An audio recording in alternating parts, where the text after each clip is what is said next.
Well, that sucks. That really sucks, because that means that in the future, this person's hinge could fall apart.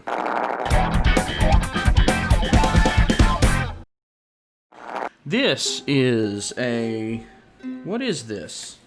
Actually, I don't know what this is. Hold on. Oh no. Oh no, no, no. Why is it on?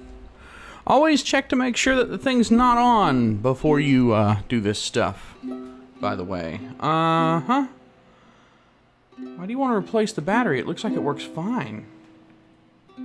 Well, we're gonna shut down the computer that needs a battery replacement for some reason. This computer is the classic design where this plate, this whole top plate with the keyboard, is actually responsible for holding everything together. The hinge is screwed to it, the keyboard's butted up to it, the motherboard's sandwiched on top of that. So this should be a pretty straightforward service job. Let's get going. As usual, take every screw out of the bottom, because that's how you get into this thing. It's how you get into all of these things. And truth be told, I don't think I've been in an Inspiron 17-5000 series.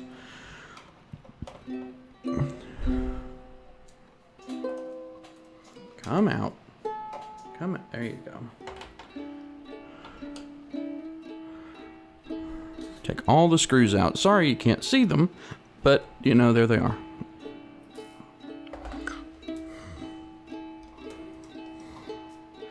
So, this is an interesting setup. See, I don't really have the desk set up to record repairs here. I am using a tripod that I haven't really used for much of anything in years. I'm using a Canon camera that I had largely abandoned in favor of a Panasonic G7, which does 4K, and that 4K is beautiful. And I'm using a Tokina 14-20 f2 lens that I just recently bought. Oh, that's interesting. Why is there a short screw? There's a short screw right there. A Tokina lens that I just recently bought because this Canon is a crop sensor camera, and it had no decent, because it's a crop camera, it had no decent wide angle, wide aperture lenses. Those seem to be pretty hard to find in general, but the problem is, like, I have a crop sensor camera, and the best low light lens that I have that's wide-ish is the EFS 24mm, which is a 38.8 equivalent, and it has f2.8. It's a pancake lens with relatively slow focus, but it takes great pictures. But the problem is it's f2.8 and it's 38.8mm. To go beyond that, I have the 10-18, the EFS 10-18 4 to 5.6. That's f4. I mean, it's f4. It's just ridiculous. Okay, so take the CD drive out just to be sure. Yep, look, there's 3 screws. There's 3 screws under the CD drive. If you can see that there. There's 1, 2, 3. And your standard number 1 Phillips is useless. I have a 00 Phillips here that works pretty well for snatching out regular 0 size Phillips. I think it's almost got the same design as a JIS screwdriver, so take these 3 flat screws out painstakingly. Yeah, that's no fun. So this setup isn't really ideal for this. Also, the microphone is above my head. I really hope, since it's a directional mic, that you can hear me. I guess we'll find out the hard way, won't we? Ooh, that meter's not going high. Alright, so all the screws are out, but here's the problem. This shell goes around like that. And verify all the screws are out. So we actually have to pry it here, in the keyboard area in general. So let's get prying. Come on. Come on, boy. Get out of there. Yeah, that's my southerner coming out, you see. Because I'm a southern boy. Come. Pop, pop, pop. Watching plastic clips be removed by manual force. I guess I'm not going to be a rapper anytime soon. So it feels like something is sticking right here. What is sticking? Something is sticking. Did I miss a screw? No, I didn't miss a screw. Let's see if it's a thing where it has to be taken apart directionally. Maybe it needs to be popped over here first. Oh, yep, that worked. Okay, this plate is huge. I don't know where to put it. I'll set it on the floor.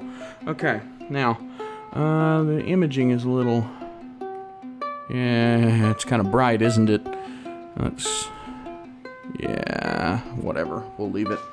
Alright, this battery is puffing up a bit, actually. You can probably see that it's puffing up a bit. Here, let me give you some of that zoom, that sweet, sweet zoom. So, this is our problem. You can see it very well in this light. The battery pack, these two sides have puffed up. So, what we need to do is get this battery pack out. First order of business probably should be to get this wire here. Just pull back on the little wire to get it away from the motherboard. Now, the cable has to be swapped over. There are 4 screws. There's 1, 2, no, that's a cable. 1, 2, 3, 4 screws holding the battery pack down. So let's get those screws out. There's one down here that's being very stubborn. They're very short, thin screws. That one doesn't want to come out. I'm going to use the smaller screwdriver and see if it can get it. Yep, it can. Sometimes you need to use a smaller screwdriver. I don't think these screw holes are ideal for a 1, maybe a 0 or double 0. By the way, if you don't understand the Phillips numbering system, you should find out about it. So there's our problematic battery pack. This cable has to be swapped over to the other pack. So let's set him over there. Hello, new pack. Congratulations, you have won our lucky draw, like anyone cares. I just want... Look, it came with a cute little screwdriver that probably won't be very fun to use. Let's set him aside. There's our new battery pack. We need to swap the wire over from the old pack. So get this wire out of the old pack and just gently, carefully push it all the way into the new pack. Don't push too hard, but yeah. Alright. Then the new pack needs to go exactly where the old pack was. And it actually is probably easier to hook the wire up while you still have this thing loose. So go ahead, while you don't have any screws in it and it can just sort of sit offset a bit, go ahead and hook this wire back up for the new battery. I'm using fingernails and it's not working. Okay. That hurt.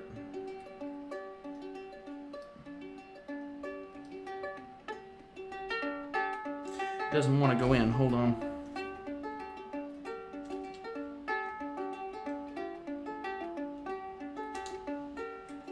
You really don't want to force this stuff. You have to be careful. If you force it, you can end up feeling a lot of regret later. So, especially since I don't own this computer, I really don't want to force this thing.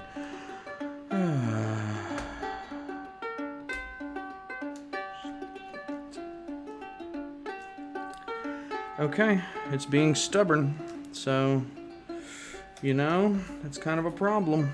I need this to go in, and it's not going. Oh, there it went. There it went. Went on one side. It's a little bit uneven. Nope, it's in all the way. Okay, good. It is in all the way. And that's what we need. That was a little rough, man. I wasn't sure we were going to come out on the other side, but we did. Okay. Let's pop these screws back in. This thing is wiggling a lot. I'm going to get this screw Actually, you know, I should have paid more attention. Are these screws different at all? I'm not sure. I can see the one that got chewed up. Oof. See, the problem is they could be different. And I'd never know. So this is the one that got chewed up, and I know where he lives. He goes over here, and that's the end of him. So we can go ahead and put this one over here because I marred it up real good. So a little lesson, maybe you should pay attention to what places you pull each screw from, as they may be uncooperative. Yeah, these screw heads are really tiny. A 0 Phillips would probably be better suited. Wow, they really don't want to go back in the holes that they're supposed to go to. This is, unpleasant, to say the least. So this is actually sticking up for some reason, too. Yeah, it keeps getting stuck on something, and that's just bizarre. Alright. Will you go? Yes, you will. That's great, because that also will make this thing, now that we've got 2 crossed screws over here, now it will stop wiggling on me. Come on, don't do this. There we go. Maybe I just needed to plead with them. Maybe you can reason with Phillips head screws. Just argue with them a little bit, you know, and just be like, hey, I'll screw you down if you thread yourself up.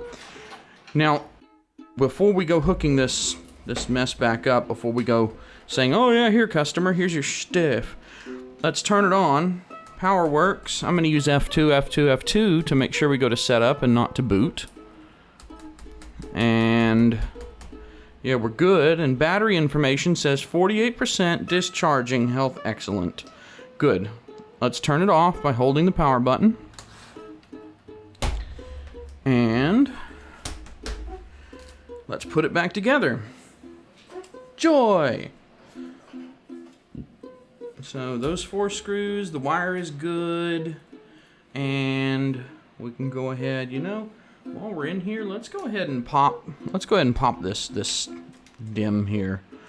Just while we're in here, we may as well pop it, put it back, and I'm gonna check these hinges. See, these hinge screws, they have a nasty habit. These hinge screws, they tend to loosen over time. There we go. So I'm gonna hit them with a screwdriver, just gently. Oh, that one was a little loose. On a machine this big with such strong hinges, it's not a big surprise. The problem is if one of those screws pops out, the hinge mounts can start shredding apart. Pretty literally, they'll just fall apart. This one feels like the hinge mount. Oh, no. That hinge mount is gone. That hinge mount's already gone. Oh boy. Okay, emergency surgery. Emergency surgery. Hinge mount's gone. Okay. So, I can't really show it to you easily here, but this hinge mount screw just spins freely. The mount is gone. It is shredded apart. Ah, crud. Okay.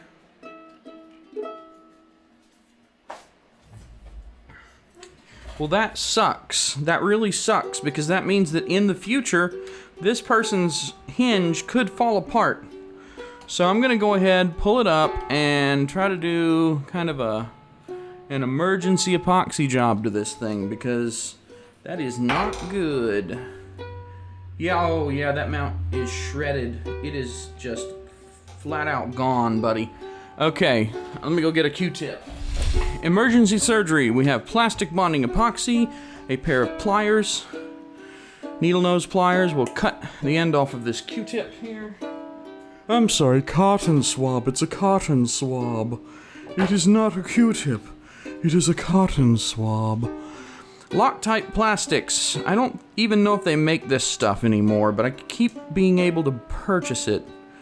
I haven't found anything that works as well as this yet. So, and it was still on Loctite's website.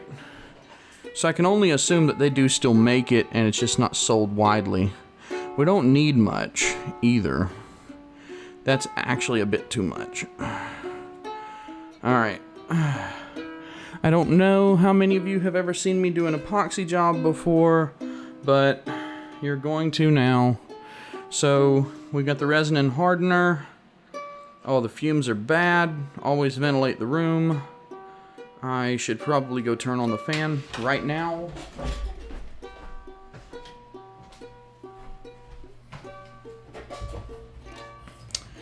Alright, get your resin and hardener together. Mix them up. Here we go. Mix the resin and hardener. Mix the resin and hardener. Don't need much of this stuff. I usually don't work with this small of a quantity of epoxy, but that's what we're doing today. Mix it up real nice. Get some on the end here. You know what? Let me tighten this first. Actually, I'm gonna take the end here. Just put a plier. Come on. This thing's angled down a bit too much to really show it to you. Here we go. Alright. Let's see. Imaging. I love imaging, don't you? Yeah. We'll get a needle nose plier on this brass mount here. And hold it. Use the screwdriver on it. And we're going to tighten the screw up in the mount. Okay, that's tight. The remaining plastic fell off somewhere. I think right there. Well, whatever. Let's just shake it out. Oh, God. Oh, that's rough. Oh, that's rough. Okay. Whew. All right. Let's do this thing. Take the epoxy. We're going to put the epoxy where the mount used to be. A lot of it. The brass mount there will pretty much grab it up. Alright. So I wasn't expecting to have to do this today, so yeah. While we're in here, this is metal reinforced and that one isn't. So that probably had something to do with the damage. Frankly, that's probably plenty of epoxy, but I am absurdly paranoid with this stuff. Yeah. Okay. Fill the hole. And what we need to do now is get it all shut. And the only problem is I need to line it up. I don't want to just go smashing it in and not have it line up. So let's do this. It's most of the way down. There's one screw that sits with it here. Get that screw lined up. And that actually is probably pretty solid. But I'm noticing the mount, it looks a little funny. Let me check it one more time. Yeah, it got some epoxy on it, but not enough. It actually needs more on the mount itself. Not just this, but like the whole mount needs to be full of it. Can you even see what I'm doing there? Probably not. It's okay though. You know I'm doing the right thing. You don't need to see it.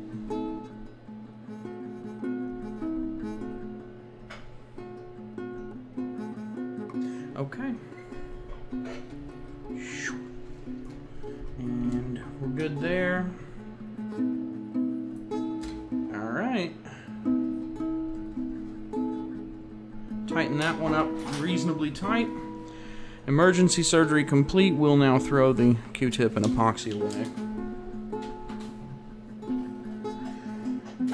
Back to it. I'm glad I checked those hinges. I will tell the customer when I get out there about that problem, and the customer will think that I am amazing because I probably just saved them from a much more expensive repair job in the future. Alright, let's get the flat screws for the CD drive area first so we can get that drive back in. Remember, they use a much smaller screwdriver, 0 or 00. This is a 00, I believe. It actually came with I bought what was supposedly a professional cell phone repair kit that came with a bunch of pentalobes, Torxes, tiny Phillips, you name it. Okay, we had 2 tiny screws. One went to the optical drive here. Okay. 2 tiny screws. They look identical. One went to the optical drive here. I'm using the wrong screwdriver, but that's okay for now. I'll just go ahead and get them running, and then we'll get the big one. Alright. Big screwdriver time. Obviously, you know, reinstallation, reassembly is the reverse of removal. It looks like these screws probably are all the same length, which is great. I love that manufacturers do this now, where all the screws are the same size on the outside case, or most of them at least. It used to be back in the bad old days of, you know, pretty much before Windows 8 laptops, where things started to kind of standardize a bit. You'd take apart an HP DV9000, for example, and if you didn't do an amazing job of documenting where every screw went, good luck to you trying to get it back together. Like, just good luck. You were in trouble. You were in a lot of trouble. So, yeah, not fun. Alright. And people are probably wondering, why don't you put the screws back in sequence? Well, because I don't care. I take them out in sequence just because it's the easiest way for me to know where everything is, but I don't really care too much about putting them back in sequence. It doesn't really matter as long as you don't miss anything. And see, the problem is, like, I put that one back. I really should put them back in sequence. It's not to say that it's not a good idea to put them back in sequence, just... And you might have noticed, especially if you haven't watched any of my other videos, that I use 2 hands to operate one screwdriver. The trick is, this screwdriver, if I use one hand to turn the shaft and another hand to turn the handle, I can get a very fast installation speed by turning the much smaller shaft, but then I can use the handle when I need more torque to finish getting the thing in. Oof, oof. All that popping, those are the plastic clips I had to pop to get into it, snagging back down. Normally I would twist the handle and the shaft at the same time, like alternately, but this thing actually has some pretty tight screws. So all the plastic clips are engaged, some crud fell off the screen, the computer still turns on, we're good to go. So Dell Inspiron 17 5000 series repair complete, battery replacement and surprise hinge repair. Boot it up, take it out to the customer, take their money and walk away. Have a wonderful day and thank you for watching. Oh, let me know what you thought of this camera setup. The lighting's terrible, I'm sorry. I know that.